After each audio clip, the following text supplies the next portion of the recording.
Addiction is not about the thing itself. It is about forgetting what you are. You don't reach for the drink, or the screen, or the thrill because you enjoy suffering. You reach because somewhere, in the quiet, you lost the thread, and you're trying to find your way home. But here's the paradox. The more you chase comfort outside yourself, the further from peace you wander. Marcus Aurelius wrote, "Nowhere you can go is more peaceful, more free of interruptions than your own soul. Retreat to it often." But what if you don't know the way back? What if the soul feels like a locked room, and you're sitting outside the door with trembling hands? That too is part of the path. Addiction is not a crime. It is a misunderstanding. The mistaken belief that you are separate, that you must grasp at joy, seize it, seduce it, or earn it. But joy isn't earned. It isn't bought. It isn't even found. It is. The bird doesn't chase the sky. The wave doesn't cling to the shore. And you are simply caught, like a flame curling back into the wick, unsure how to burn without consuming. Addiction is not the fire. It is the fear of being cold. And so we reach, again and again, for anything to distract from the vastness inside. But what if you didn't distract?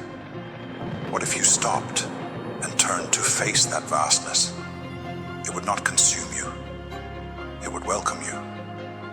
Because behind the craving, behind the compulsion, is a silence that has never left you. The Stoics called it logos, the order within the chaos, the divine reason that shapes all things. You are not apart from it. You are an expression of it. And so every time you fall, every time you give in, is not the end of the story. It is the invitation to return, to stop resisting the current, to stop pretending you are separate from the river. You are not the failure. You are the awareness of it. And that awareness, that is the beginning of freedom. Seneca said, "We must weep, but we must also accept. So weep if you must. Feel the shame, the craving, the collapse, but do not become them. You are the space in which they arise. You are the sky, not the passing storm. And here's something no substance will tell you. The relief you seek is not after the craving. It is just beneath it. Right there. In the pause. In the breath you almost missed. So the next time the urge arises, stop. Don't fight it. Don't follow it. Just notice it. Say, "Ah, there you are again." Like an old guest, always knocking. But you don't have to open the door. You don't have to run either. Just be still. Let the tide come. Let it rise. Let it fall. And notice, you are still here. Not lost. Not ruined. Just human. Trying again to remember what was never truly forgotten. You do not need to be perfect to be powerful. You only need to remember, even for a breath, that you are not your patterns. You are not the craving. You are the calm beneath it. The witness, the flame that does not flicker when the wind howls, when the urge returns, and it will. You do not need to run from it. You do not need to fight it. You stand where you are and you say, "I see you." But you are not welcome here. Like a tide that once swept you out to sea. But now you stand at the shore, grounded, clear, and the water does not move you. Because you've remembered something older than pain, your sovereignty.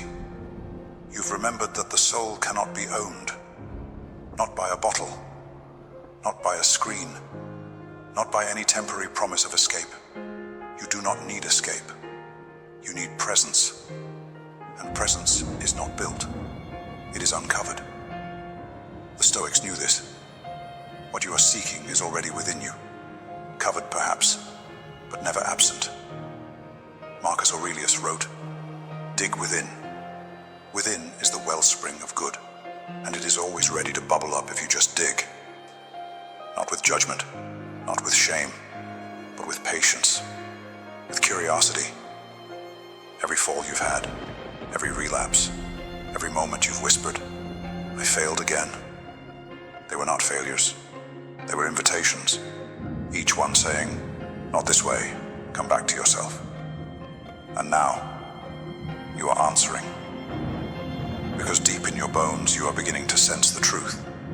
You can overcome anything, not by force, not by pretending, but by returning, again and again, to that place inside you that is untouched by craving, untouched by shame. You see, addiction is a fog, but you are not the fog. You are the light it tried to cover. And the light never left. Yes, there will be pain. Yes, the voice will return. But so will you. Stronger, quieter, more rooted. When the craving rises, you no longer flinch. You no longer kneel. You pause. You breathe. You say, 'I know this voice. I've heard it before. But I no longer answer.' And then you do something the addiction cannot understand. You stay. You stay with yourself. You stay with the discomfort. You stay with the truth that nothing you are running from is more powerful than the one who is finally ready to stop running. That is where your strength is born. In staying. In not needing to be saved. In knowing that you already are. The Stoics did not promise ease. They promised freedom. But only to those willing to meet life on life's terms. So meet it. Not with clenched fists, but with open eyes. You've been taught that healing is a ladder. Climb fast. Don't fall. Always be rising. But healing is not a ladder. It is a spiral. You will revisit the same lessons, the same urges, the same questions. But you will meet them from a higher place, a deeper knowing, a quieter strength. And each time you say no, not just to the substance, but to the lie it tells you, you become more yourself. Not some new version, not some polished product, but the you that was waiting patiently beneath it all. You are not fragile. You are fire contained in form. And when you stop fearing your shadows, you see they were never separate from the light. You are not damaged. You are deep. And depth carries pain, yes, but also the capacity for profound joy. So here is the truth. As simple and as vast as the sky. You can be free. You can live without chains. You can say to your past, "Thank you for the lesson." And to your future, "I no longer fear you. You are the storm and the stillness, the wave and the sea, the silence after the craving has passed, and the strength that chooses peace again. No one can walk this path for you, but you do not walk it alone. Nature walks with you. The stars walk with you. Every soul that has ever risen from ashes walks with you. And in their quiet chorus, you will hear it.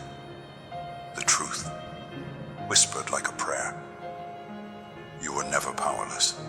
You were only waiting to remember.